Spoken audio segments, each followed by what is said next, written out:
Hello? Beta, do you know what time of the year it is? You're wrong, it's spring.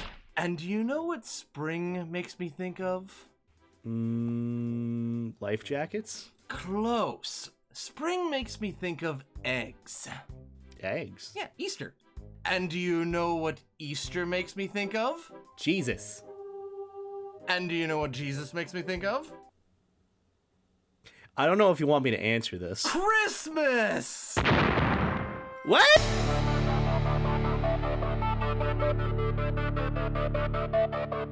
Beta, are you ready for Christmas? It's not even July yet. That's like the halfway point. But sure, you know what? I'm ready for a second Christmas. Fantastic. It means more presents. I want Santa to bring me another life jacket.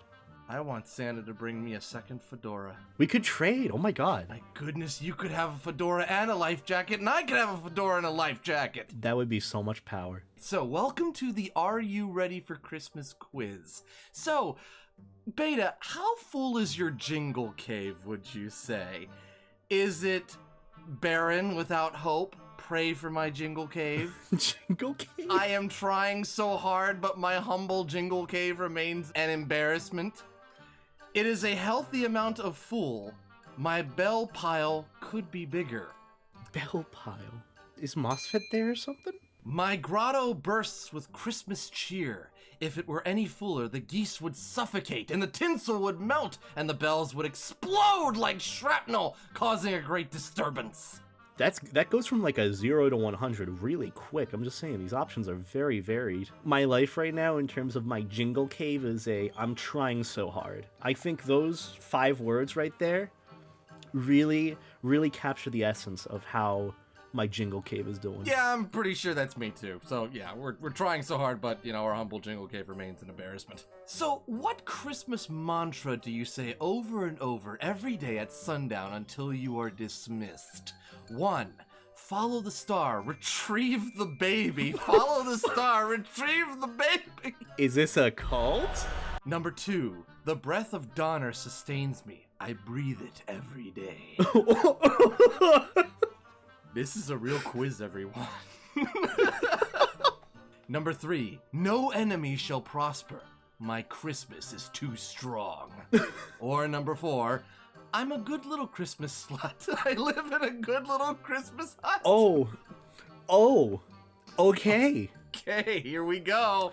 Well, I already know the 4th one's gone, because just right off the bat, none of us. Yes, I can agree with this. So I'm not really a cultist, so first one, gone immediately.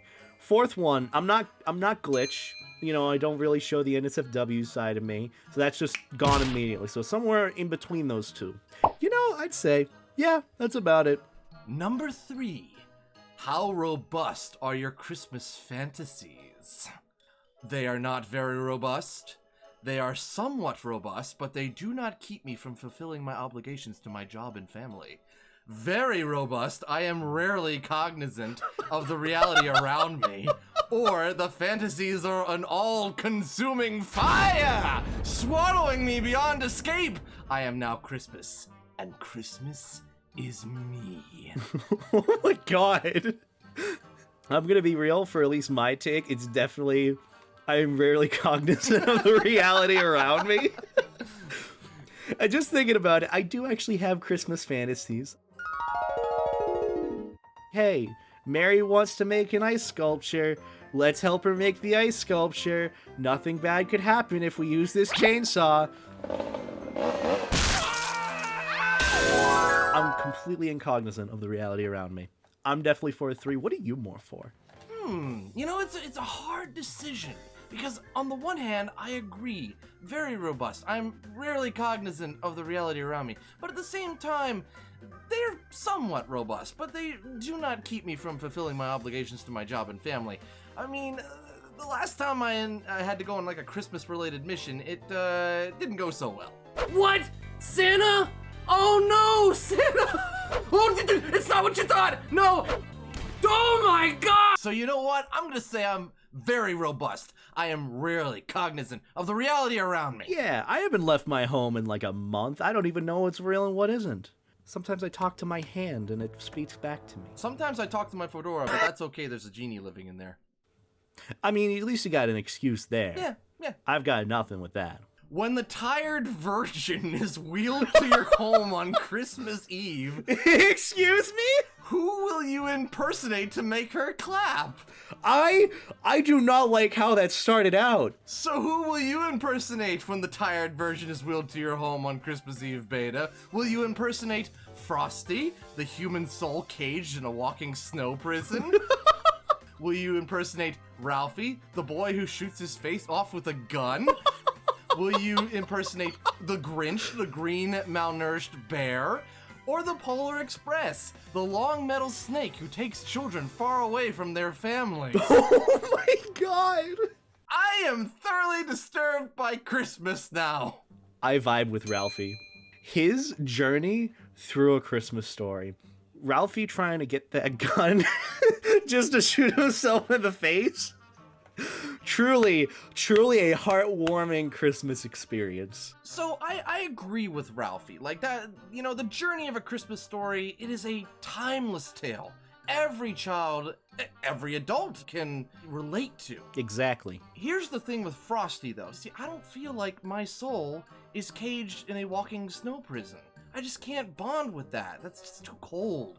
The Grinch, hey, bears are awesome, but I'm not angry at Christmas. Christmas didn't do anything to me. Christmas didn't come into my house and burn it down. No. Christmas didn't, cause my father to leave and never come back after he decided to go to 7-Eleven that one night. No.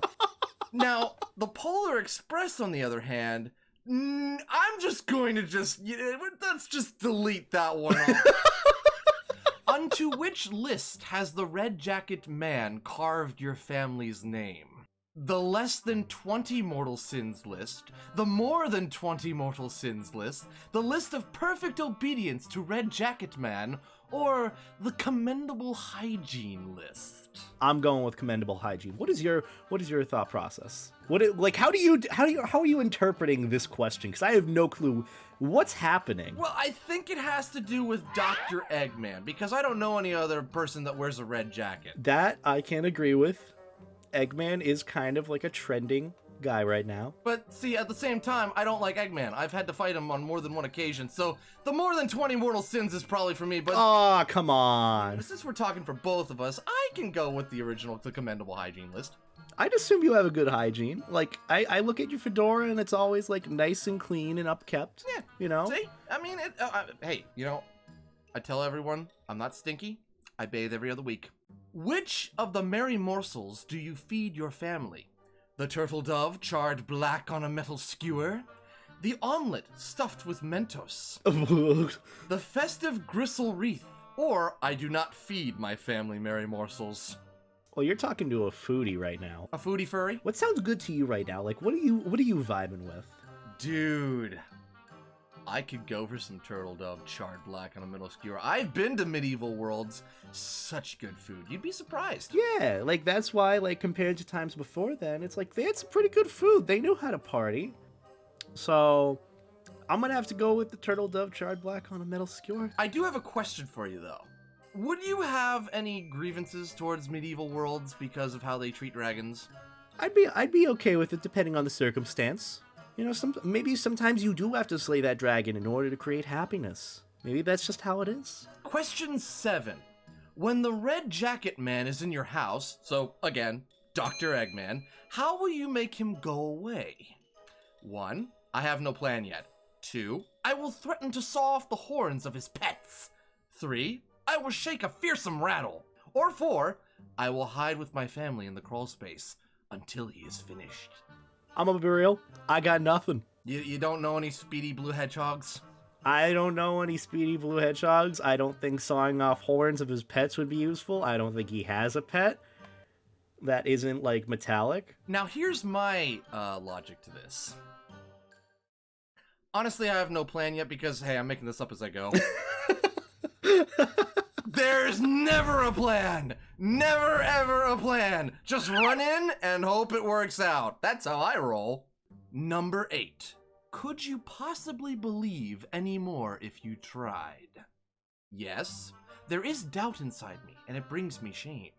No, I have taken all my vows. My belief is pristine. I would gladly die for Christmas. 3, I decline to answer this question. Or 4, probably. You know what? I'm gonna decline to answer this question. Kidding, I was like probably. Sure, why not? Alright, let's go for the results. Beta, are you ready to find out if we're ready for Christmas? Yes.